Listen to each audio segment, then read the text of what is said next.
وما انفقتم من نفقۃ او نذرتم من نذر، اور جو بھی کچھ تم خرچ کرتے ہو، جو بھی نفقہ، جو بھی خیرات تم دیتے ہو، اور نذرتم من نذر، اور یا جو بھی نذر تم دیتے ہو اللہ کے نام پر، منت مانگتے ہو، فإن اللہ یعلم، اللہ تعالیٰ اس سب کو جانتا ہے، وما للظالمین من انصار، اور یقیناً ظالموں کے لیے کوئی مددگار نہیں ہوں گے۔ ان تبدوا الصدقات فنعم ما ہی، صدقات کو تو اگر تم کھل کر اعلانیہ دو تب بھی ٹھیک ہے، اور خاص طور پر زکوٰۃ کا تو معاملہ اعلانیہ ہے ہی ہے۔ ان تبدوا الصدقات، ظاہر کرو، برملا اعلانیہ دو تو بھی ٹھیک ہے، کم سے کم فقراء کا حق تو پہنچ گیا، کسی کی ضرورت تو پوری ہو گئی۔ وَإِن تُخْفُوهَا، لیکن اگر تم انہیں چھپاؤ، اب یہ ہوگا صدقات نافلہ کے لیے۔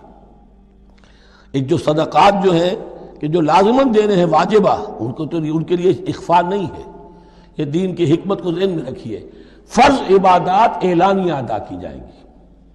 یہ وسوسہ بھی شیطان بہت سے لوگوں کے دلوں میں ڈال دیتا ہے کہ کیا 5 وقت جا کے مسجد میں نماز پڑھنی ہے، لوگوں پر اپنے تقویٰ کا روب گھانٹنا چاہتے ہو، گھر میں پڑھ لیا کرو، یا داڑھی رکھو گے، کیا چاہتے ہو تم؟ چاہتے ہو کہ لوگ تمہیں سمجھے متقی ہے تو میں اس لیے داڑھی نہیں رکھتا، یہ ہوتا ہے وسوسہ۔ لیکن جو چیز واجب ہے وہ علن اعلان کرو، اس کے اظہار میں کوئی رکاوٹ نہیں۔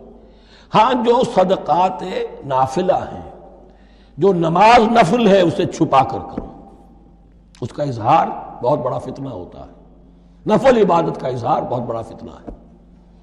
وَإِن تُخْفُوهَا، اگر چھپاؤ، وَتُؤْتُوهَا الْفُقَرَاءَ، اور تم وہ ضرورت مندوں کو دے دو، فَهُوَ خَيْرٌ لَكُمْ، وہ تمہارے لیے بہت بہتر ہے۔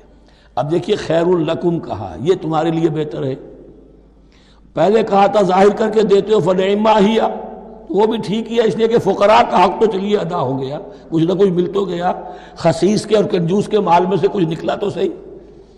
ان تبدوا الصدقات فنعم ما ہی وان تخفوها وتؤتوها الفقراء فهو خیر لکم ویکفر عنکم من سیئاتکم، اور اللہ تعالیٰ دور کر دے گا تم سے تمہاری برائیوں کو۔